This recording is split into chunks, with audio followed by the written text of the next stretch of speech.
തൊപ്പിയുടെ ഈ ഇഷ്യൂ വന്നതിന് ശേഷം കുറേയധികം പേര് പറഞ്ഞൊരു കാര്യമാണ് മെഹറിനെ പറ്റി. മെഹറും ഈ ഒരു തൊപ്പിയൊക്കെ ഭയങ്കര ഫ്രണ്ട്സും കാര്യങ്ങളാണ്. അവർ ഒരുമിച്ച് ഇൻ്റർവ്യൂസും കാര്യങ്ങളൊക്കെ എടുത്തിട്ടുള്ളതാണ്. ആ ഒരു സമയത്ത് വീട്ടിൽ ചെന്ന് അവിടെ വീഡിയോസും കാര്യങ്ങളൊക്കെ എടുത്തിട്ടുണ്ടായിരുന്നു. അതിനുശേഷം ഈ ഒരു മെഹറിനെ പിടിച്ച് ചോദ്യം ചെയ്ത് കഴിഞ്ഞാൽ കുറേയധികം കാര്യങ്ങൾ അറിയാം, അവൾക്കും ഇതിലൊക്കെ എന്തൊക്കെയോ പങ്കുണ്ട് എന്നുള്ള രീതിയിലൊക്കെ പറഞ്ഞിട്ട് കുറേയധികം പേര് കമൻസും കാര്യങ്ങളൊക്കെ ഇട്ടിട്ടുണ്ടായിരുന്നു.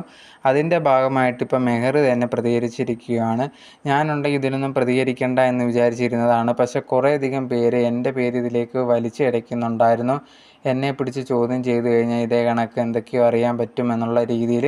പിന്നെ ഇത് മെയിനായിട്ട് ഇപ്പോൾ സംസാരിക്കാനുണ്ടായ കാരണം എന്ന് പറഞ്ഞാൽ ഞാനും തൊപ്പിയൊക്കെ നേരത്തെ എടുത്ത ഒരു ഇൻ്റർവ്യൂ ആണ് ഇതിപ്പം കുത്തിപ്പൊങ്ങി വന്നുകൊണ്ടിരിക്കുന്നത്. അതിനകത്ത് ഞാനാണ് ആങ്കറായിട്ട് ഇരുന്നിട്ടുണ്ടായിരുന്നത്.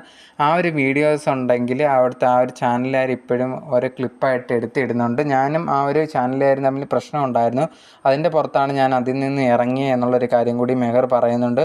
ആവശ്യമില്ലാതെ എൻ്റെ പേര് ഇതിലേക്ക് വലിച്ചഴയ്ക്കാൻ ആ ഒരു ആൾക്കാരും ശ്രമിക്കുകയാണ്. അവരുടെ ചാനലിന് പൈസ കിട്ടാൻ വേണ്ടിയാണ് ആവശ്യമില്ലാതെ ഇങ്ങനെ ഓരോന്ന് ചെയ്യുന്നത് എന്നുള്ള രീതിയിലാണ് മെഹർ പറഞ്ഞിട്ടുണ്ടായിരുന്നത്.